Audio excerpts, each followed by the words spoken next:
Bonjour. Vous êtes médecin généraliste et vous participez au Conseil scientifique indépendant. On peut donc trouver vos interventions sur le site internet réinfocovid.fr. Et aujourd'hui, le collectif Pompiers Libres vous a sollicité afin que vous apportiez des réponses aux pompiers qui se posent des questions à propos de la vaccination anti-Covid. Et donc, avant de bénéficier ou de subir un acte médical, un patient doit donner son consentement libre et éclairé. Or, en tant que pompier, nous ressentons un manque d'informations à propos de cette vaccination, ou en tout cas un manque d'informations fiables. Et donc, nous avons quelques questions à vous poser. Tout d'abord, en ce qui concerne la vaccination en elle-même. Donc, la vaccination nous est présentée comme le moyen pour que les choses redeviennent comme avant. Pourtant, même vaccinés, les gestes barrières et le port du masque restent de rigueur. Alors, quels sont les bénéfices réels que l'on peut attendre de ces vaccins? Alors, si votre question est aussi simple que ça, malheureusement, ma réponse sera beaucoup plus complexe parce que, en fait, et en réalité, personne ne sait. On nous abreuve d'informations pour dire que le vaccin est formidable et va nous permettre de sortir de cette épidémie, mais ça reste très, très, très douteux parce que on se rend compte que les pays qui vaccinent le plus, on a deux exemples qui sont Israël et l'Islande. L'Islande est le pays qui a vacciné le plus, a des recrudescences de cas. En Israël, il y a une remontée énorme du nombre de cas. Et bien entendu, dans ces cas, contrairement à ce qu'on dit, il n'y a pas que des gens non vaccinés. Bien au contraire, ils ont un pic qui est bientôt équivalent à leur plus haut pic depuis le début de l'épidémie. Donc, non, le vaccin ne va pas nous permettre de régler le problème de l'épidémie. On espère que, par contre, d'ailleurs, le professeur Raoult l'explique très bien dans sa dernière vidéo du mardi 17 août, les variants semblent de moins en moins dangereux, de moins en moins graves, ce qui explique qu'il y a de moins en moins de mortalité. Et ce n'est pas du tout en lien avec la vaccination, puisque c'est une réalité également pour les non-vaccinés. Ça n'a rien à voir avec la vaccination. Donc, le vaccin est le moyen qui est mis en avant pour tenter de nous faire sortir de cette épidémie. Mais malheureusement, à cause des variants, vous savez que les vaccins actuels ont été fabriqués à partir du variant initial, ce qu'on appelle le variant Wuhan, et ils sont de moins en moins efficaces avec au fur et à mesure des mutations. Donc, on ne sait pas, en réalité, on ne sait pas ce que peut donner la vaccination à moyen terme et à long terme sur l'évolution de l'épidémie. Mais heureusement, on pense que cette épidémie va finir par s'estomper petit à petit, comme toutes les épidémies ont disparu depuis que le monde est monde et sans aucun vaccin. 100% des épidémies ont disparu, sauf peut-être celle du sida qui malheureusement persiste et d'ailleurs qui a été totalement contrôlée, heureusement, grâce aux travaux sur les traitements. Et ça nous ramène à ce débat, faut-il vacciner la population entière ou faut-il traiter les malades? Pour le sida, on a choisi le traitement et finalement, c'est très efficace. Pour la grippe, on a choisi la vaccination et tous les ans, on a des épidémies de grippe malgré tout. Donc, voilà un petit peu la réponse que je peux vous faire. Aujourd'hui, on ne sait pas si le vaccin nous permettra de sortir de cette épidémie, mais l'expérience que nous avons et les exemples que nous avons ne nous permettent pas de le penser. Merci. Alors, j'aborde maintenant le deuxième volet du rapport bénéfice-risque. On nous a présenté, ou des médecins en tout cas, sur des plateaux de télévision, nous présentent les vaccins comme étant des vaccins parmi les plus sûrs. Et d'un autre côté, on voit des médecins ou des professionnels de santé qui affirment constater un grand nombre d'effets secondaires, parfois très graves. Alors, y a-t-il des risques à recevoir ces vaccins anti-Covid? Alors, il faut comprendre une première chose, un vaccin est un médicament et chaque acte médical comporte des risques. Ces risques sont-ils importants et graves? Alors, ils peuvent être graves puisqu'il y a déjà certains décès qui sont officiellement attribués au vaccin. Il y a d'autres effets secondaires assez graves qui sont officiellement reconnus, les myocardites, les syndromes de Guillain-Barré, des zonas, des hypertensions. Donc, ça, ce sont les effets secondaires officiellement reconnus par tous. Je ne parle là que de choses tout à fait officielles. Sont-ils fréquents? Pas si fréquents que ça. On peut quand même reconnaître que dans 95% des cas, il n'y a pas d'effet secondaire grave. Donc, le vrai problème, comme vous l'avez souligné dans le début de votre question, c'est la balance bénéfice-risque. Car le vaccin, officiellement, n'a qu'un seul intérêt médical, c'est de réduire les formes graves. Bien. Et il est probable qu'effectivement, dans un certain nombre de cas, le vaccin permette de réduire les formes graves. Donc, on peut penser que les gens qui ont un risque de forme grave peuvent avoir une balance bénéfice-risque qui n'est pas défavorable. Ils ont un risque de forme grave, ils ont un risque d'effet secondaire, mais l'un dans l'autre, peut-être que, effectivement, des études approfondies nous montreront qu'ils ont un léger bénéfice à se faire vacciner. Ce n'est pas encore très clair en réalité. La vraie question qui se pose, c'est pour la majorité de la population qui n'a aucun risque de forme grave. On sait qu'en dessous de 30 ans, il n'y a strictement aucun risque de forme grave, sauf si vous avez des malformations, des maladies génétiques, une chimiothérapie, c'est-à-dire des cas assez rares. Il y a heureusement très peu de décès de la maladie en dessous de 30 ans. Et donc, on va dire que globalement, quelqu'un qui a moins de 30 ans n'a aucun risque de forme grave. À partir du moment où il n'y a aucun risque de forme grave, c'est-à-dire en gros, le Covid est un gros rhume ou une grippe. Si le vaccin comporte des risques, et il en comporte, c'est démontré par la science et c'est reconnu officiellement, à ce moment-là, la balance bénéfice-risque pour ces gens-là est totalement défavorable. Beaucoup de scientifiques, beaucoup de spécialistes l'ont souligné, et on se pose des questions de vacciner l'ensemble de la population avec une balance bénéfice-risque défavorable pour la majorité de cette population. Parce qu'il faut bien comprendre que si la maladie peut toucher 1, 2, 3 millions de personnes, la vaccination, elle, va concerner 55 millions de personnes. Alors, les effets secondaires ne sont pas très fréquents, mais ils sont plus fréquents, en fonction de la catégorie d'âge, ils sont plus fréquents que le risque de la maladie. Et donc, la balance bénéfice-risque n'est pas très bonne chez ces gens-là. Et si on parle plus spécifiquement des pompiers, bien sûr, il y a des pompiers de tout âge, mais globalement, vous êtes dans une moyenne d'âge plutôt plus jeune, par définition, sinon, si vous êtes, pour les personnes âgées, les pompiers sont retraités, donc ce n'est plus le même problème. Et en plus, vous êtes plutôt en meilleure santé que la moyenne de la population. Donc, la question de la balance bénéfice-risque, spécifiquement pour les pompiers, ça se posera aussi pour les gendarmes qui viennent d'avoir une obligation vaccinale, est très discutable à mon sens, et je ne suis pas le seul à le souligner. La science nous montre que malheureusement, la balance bénéfice-risque n'est pas favorable pour les gens en bonne santé et pour les gens en dessous de 30 ans et même probablement en dessous de 50 ans quand ils sont en bonne santé. Donc, le seul bénéfice théorique du vaccin serait cette fameuse immunité collective, c'est-à-dire que vous participiez, vous les pompiers, à cette immunité collective d'origine vaccinale. Et on revient à votre première question, cette immunité collective d'origine vaccinale, qu'il ne faut pas confondre avec l'immunité collective chez les gens qui ont attrapé la maladie, parce qu'il a été mesuré que l'immunité après la maladie est 10 fois plus solide, 10 fois plus efficace que l'immunité quand on se fait vacciner. Donc, cette immunité collective vaccinale est-elle efficace pour enrayer définitivement cette épidémie? Aujourd'hui, encore une fois, nous ne le savons pas, mais nous pensons plutôt que ça ne sera pas le cas au vu de ce qui se passe dans des différents pays très vaccinés et au vu d'ailleurs de la demande maintenant. C'est depuis aujourd'hui aux États-Unis, depuis plusieurs jours en Israël. Pour la France, ça sera à la rentrée, cette demande, cette bientôt obligation probablement de faire une 3e injection. C'est-à-dire qu'aujourd'hui, les pompiers comme les médecins ont une obligation vaccinale. Cette obligation vaccinale, pour l'instant, c'est 2 vaccins, ou 1 dans certaines conditions.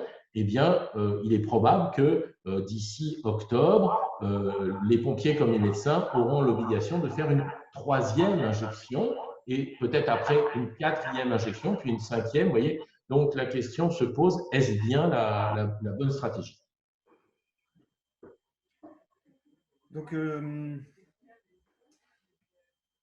Donc vous avez parlé donc, de la stratégie au point de vue collectif. Nous, ce qu'on oppose particulièrement donc, aux soignants, c'est le fait de protéger les personnes que l'on prend en charge. Donc on est quand même susceptible de prendre en charge des personnes qui, elles, peuvent être des personnes à risque. Et donc on nous dit, le pompier, s'il ne le fait pas pour lui, il doit le faire pour les victimes qu'il prend en charge. Qu'est-ce que vous pouvez nous dire donc, sur cette affirmation? C'est effectivement l'autre argument, ce qu'on appelle la vaccination altruiste, hein, se vacciner pour protéger les autres, ses grands-parents, ses patients, ses enfants, etc. Là encore, les choses ne sont pas très claires. D'abord, si le vaccin est efficace et qu'on vaccine toutes les personnes à risque, finalement, on n'a pas de risque de les infecter puisqu'ils sont vaccinés. Donc, premier élément, est-ce qu'on a peur que le vaccin ne soit pas efficace chez les gens qui sont vaccinés? Puisqu'on est en train de vouloir vacciner tout le monde, pourquoi rendre la vaccination obligatoire chez les soignants? La deuxième chose, ça voudrait dire que la personne vaccinée, en l'occurrence le pompier, le médecin, ne risque plus de transmettre la maladie. Et ça, c'est totalement faux. Et là encore, tout le monde le sait, je ne me base que sur des études totalement officielles. Il est prouvé que les gens vaccinés sont contaminants. Est-ce qu'ils le sont un peu moins que les non-vaccinés? Ça reste à démontrer. Mais à partir du moment où vous êtes vacciné, qu'est-ce qui se passe? Vous pensez être protégé et ne plus risquer de transmettre à vos patients ou les personnes que vous rencontrez. Et du coup, vous faites moins attention. Or, on sait de façon formelle, de façon certaine, que les gens vaccinés peuvent transmettre la maladie et risquent de la transmettre tout autant parce qu'ils font moins attention aux gestes barrières. Et si on renverse le problème, ça fait 18 mois qu'on a une épidémie de coronavirus. Vous, comme moi, vous avez su appliquer les gestes barrières et nous n'avons aucun cluster dans les hôpitaux. Je pense que vous n'avez aucun cluster dans les personnes que vous secourez. Nous savons très bien éviter cette contamination, y compris dans les services d'infectiologie. Il n'a pas été démontré que les médecins, que les soignants, que les pompiers étaient des transmetteurs du virus parce que justement, notre métier, c'est de savoir nous protéger et protéger nos patients. Donc, on est beaucoup plus efficace en appliquant les gestes barrières qu'en se vaccinant. Ça, c'est une certitude pour moi. Et probablement, il faudra des études approfondies pour le prouver, mais il serait beaucoup plus logique de continuer à enseigner les gestes barrières aux soignants plutôt que de les vacciner et du coup de prendre des risques parce qu'il n'y a pas de doute, nous aurons des épidémies, ça commence à se voir, on l'a vu dans des EHPAD, on le voit encore une fois dans les pays qui ont beaucoup vacciné, on aura des épidémies où les personnes vaccinées seront transmetteurs, seront les vecteurs. Et donc, l'objectif de la vaccination altruiste reste, à mon avis, très utopique. Merci. Alors ensuite, on oppose également aux pompiers que l'obligation vaccinale face au Covid, c'est finalement quelque chose de similaire à l'obligation vaccinale contre l'hépatite B. Alors, doit-on mettre ces deux obligations vaccinales sur le même plan? Je pense que c'est certainement un des meilleurs arguments. On le pose aussi aux soignants. Tous les soignants, en particulier dans les services hospitaliers, sont obligés d'être vaccinés contre l'hépatite B. On pourrait aussi se poser la question, est-ce que c'est cohérent? Est-ce que c'est logique? Est-ce que ça a du sens de vacciner tout le monde contre l'hépatite B à partir du moment où c'est une maladie qui ne se transmet que par le sang? Alors effectivement, dans ces cas-là, dans le cas de l'hépatite B, c'est très particulier puisque vous savez que le vaccin est là pour vous protéger, pour me protéger, c'est-à-dire protéger le soignant et pas du tout le patient. Hein. Si un soignant a une hépatite B, il doit la déclarer, il peut être inapte, etc. Donc ce n'est pas pour protéger le patient, c'est bien pour nous protéger nous-mêmes. Le vaccin Covid, comme on vient de le dire précédemment, a très peu d'intérêt médical pour le soignant et surtout pour le pompier qui est statistiquement plus jeune et en bonne santé.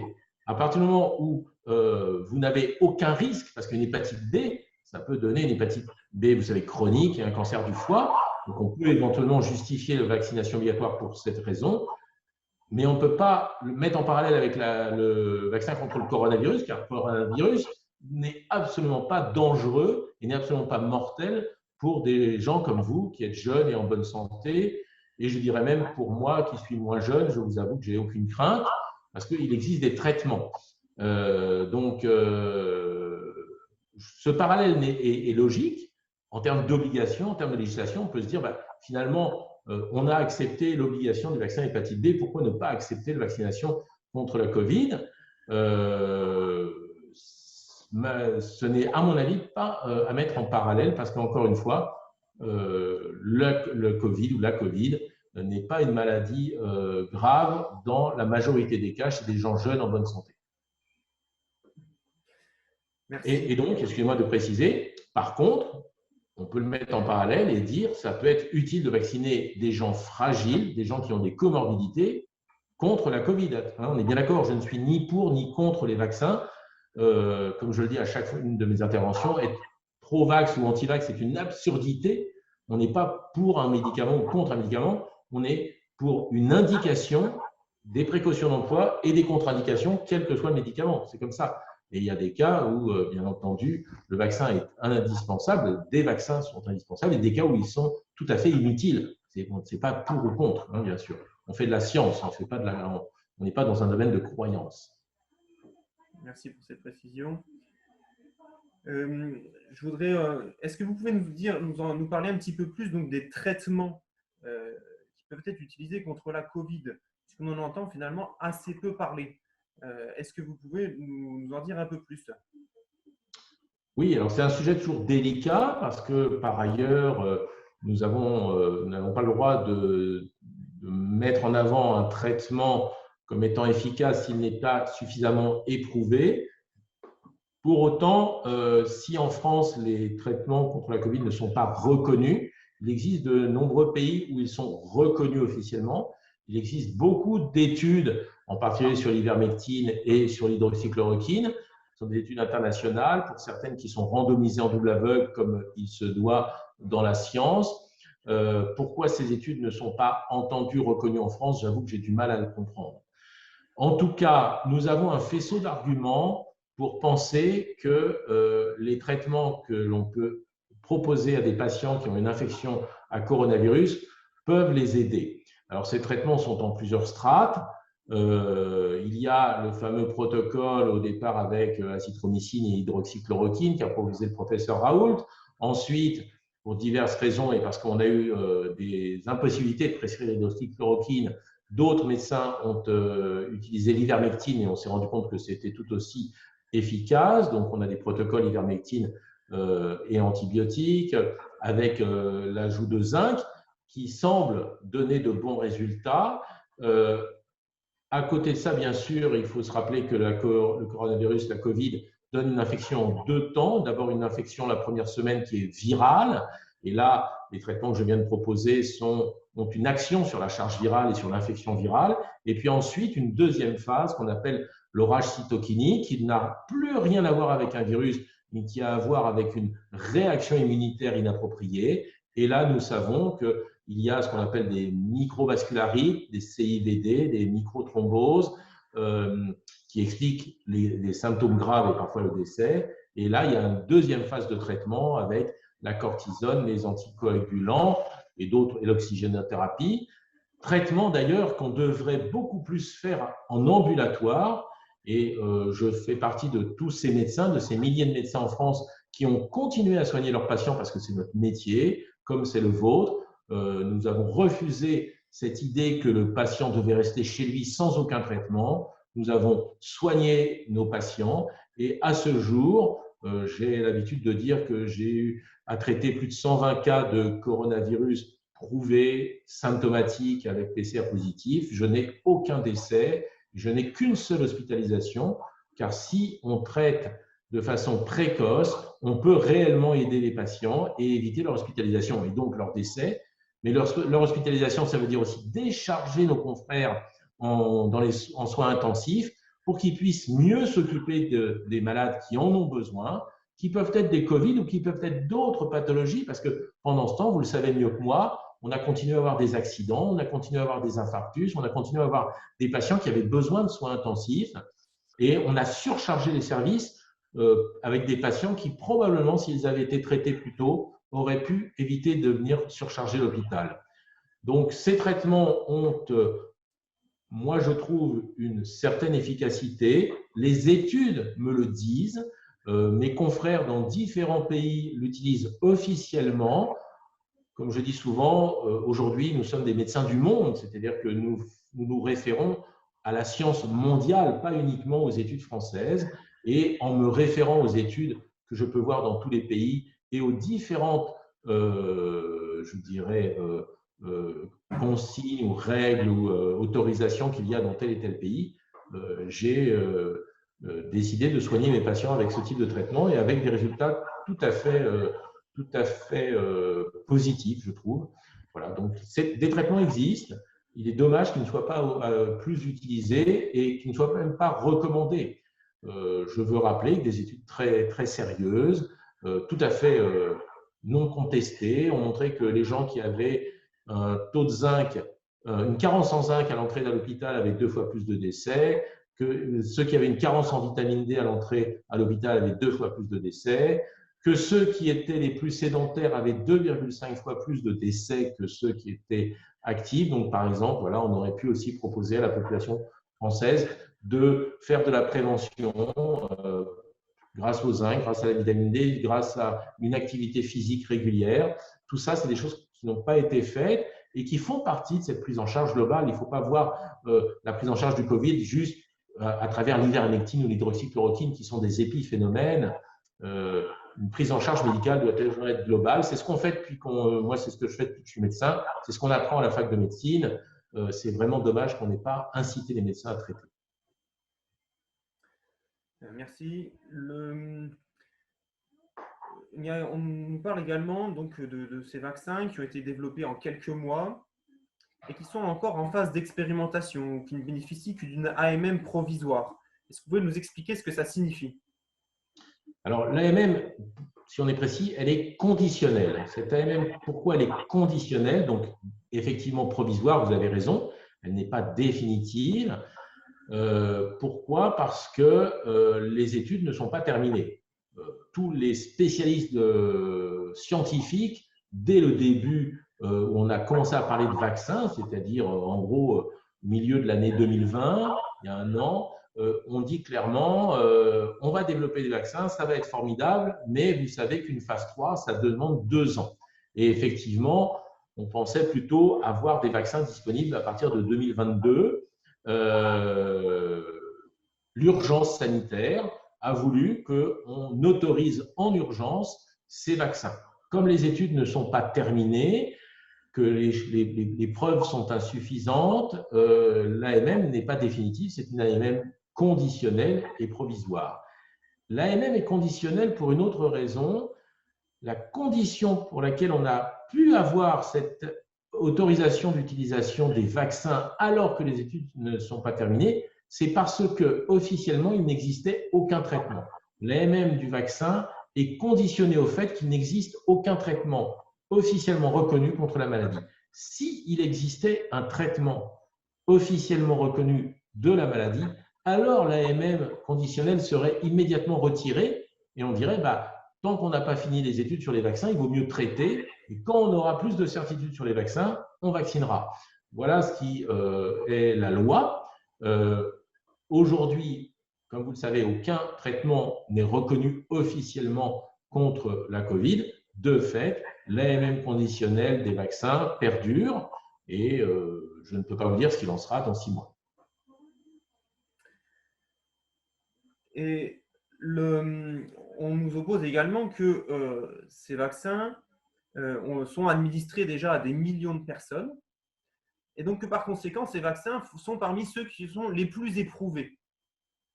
Et donc, forcément, on n'a pas à s'inquiéter d'effets secondaires inconnus ou de choses comme ça. Qu'est-ce que vous en pensez?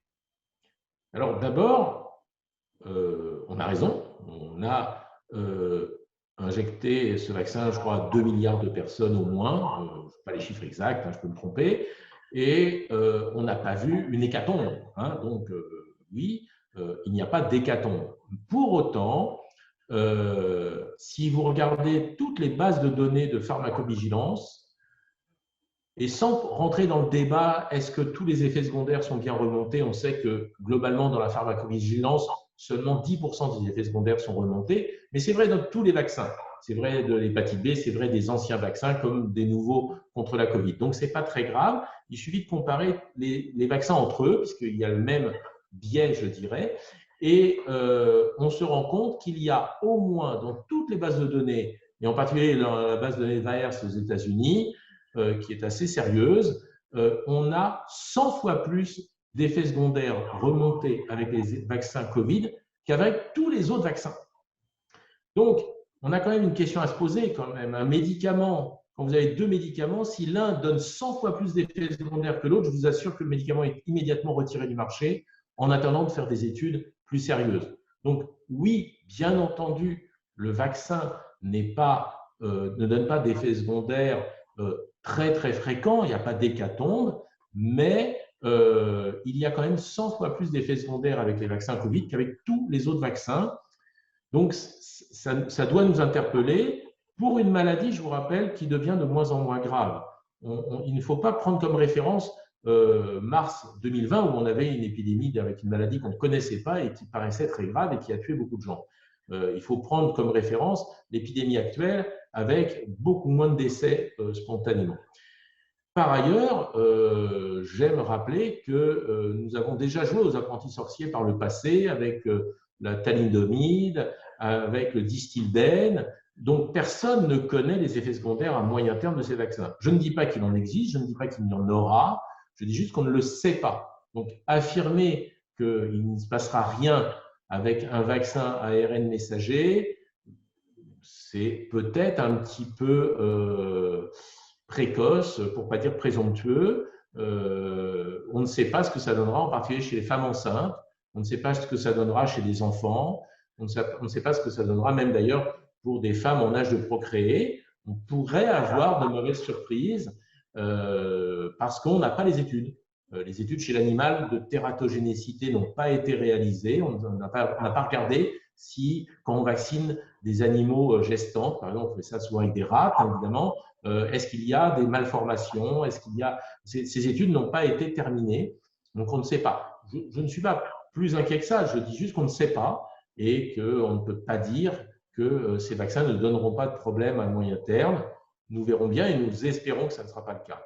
Mais en tout cas, il n'y a pas de drame avec la vaccination, mais je veux dire de drame en termes de nombre, mais il y a des drames individuels. On a eu des décès officiellement reconnus liés au vaccin, on en a eu plusieurs en France, et malheureusement, ça touche essentiellement des jeunes qui n'auraient jamais eu de problème avec le Covid.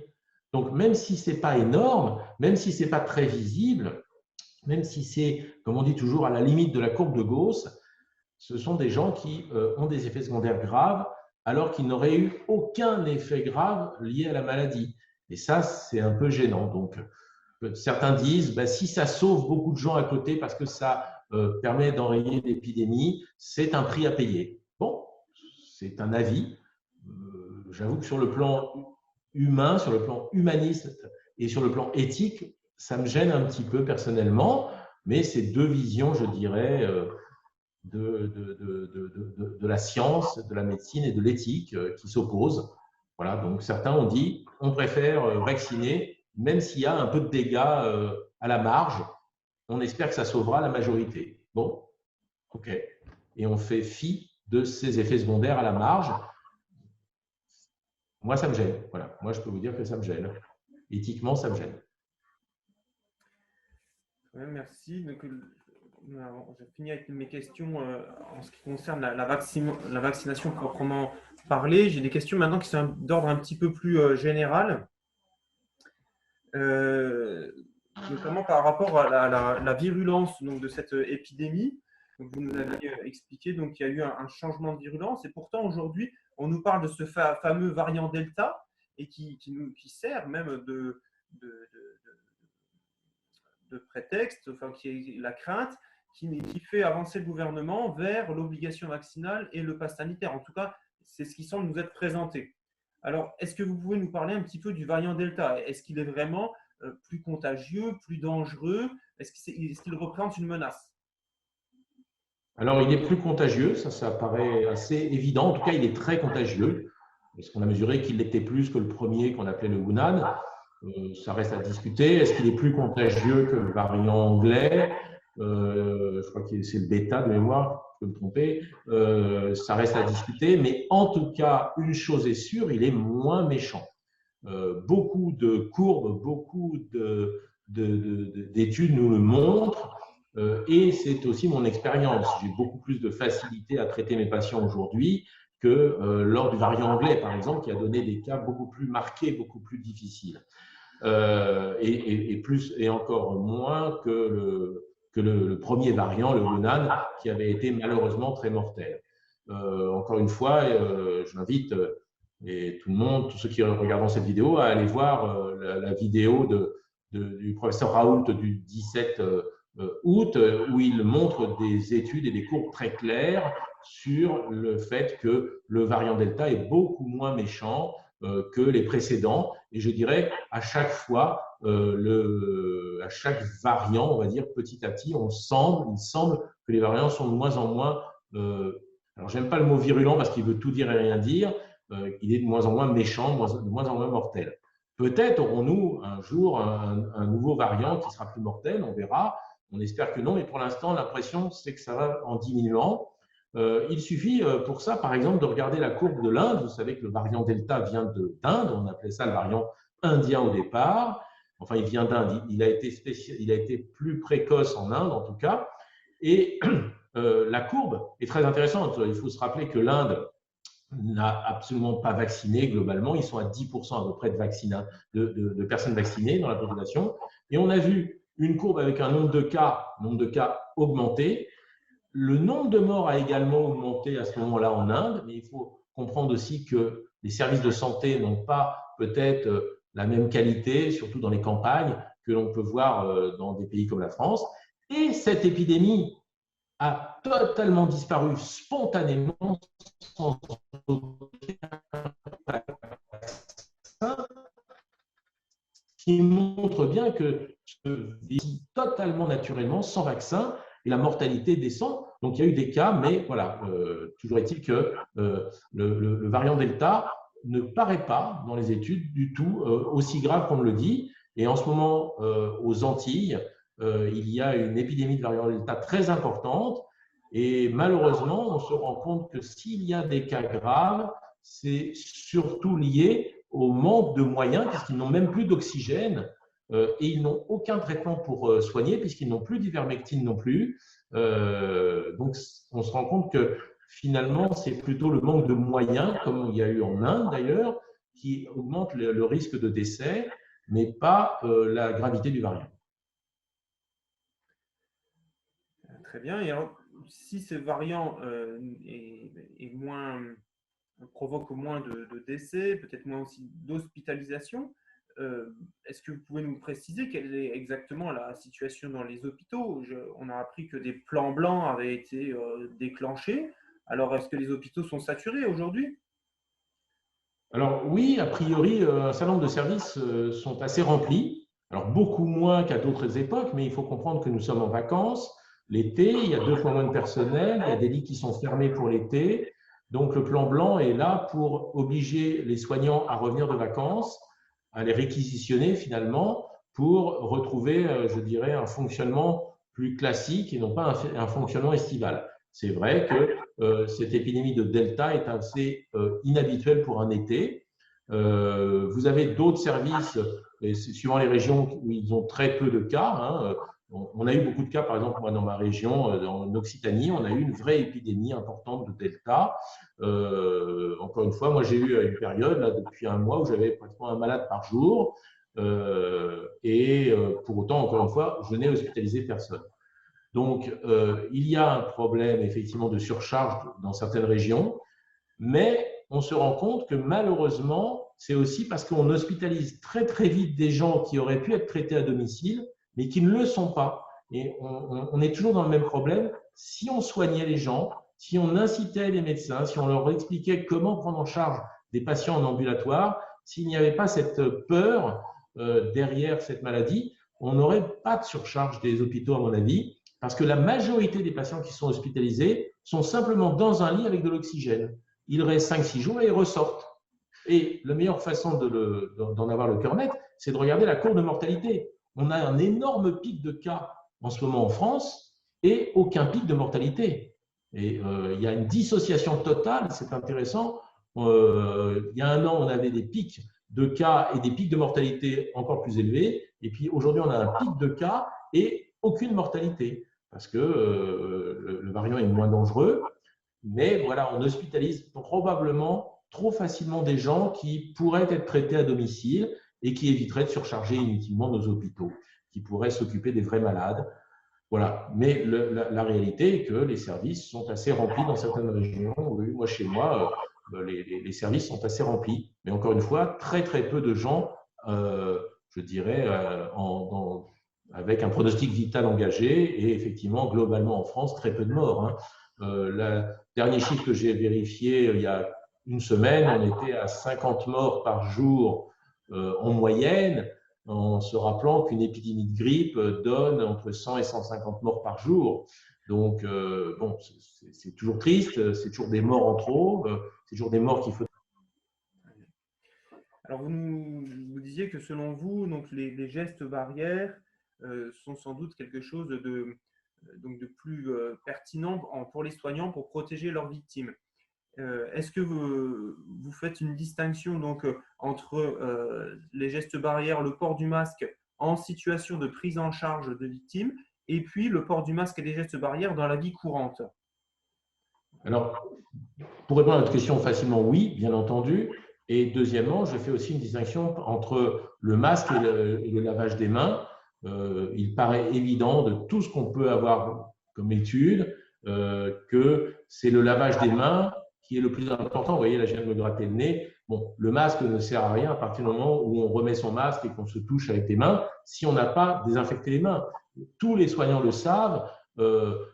Les soignants mettent des masques, mais ont beaucoup plus d'attention au lavage des mains, quitte à mettre des gants. Vous-même, en intervention, vous mettez systématiquement des gants et vous avez forcément très peu de problèmes de contagiosité. Le masque est peut-être utile dans le métro, probablement, mais à condition qu'on se lave les mains, parce que sinon, comme on touche tous les barres, les poignets, etc., le masque deviendrait moins efficace.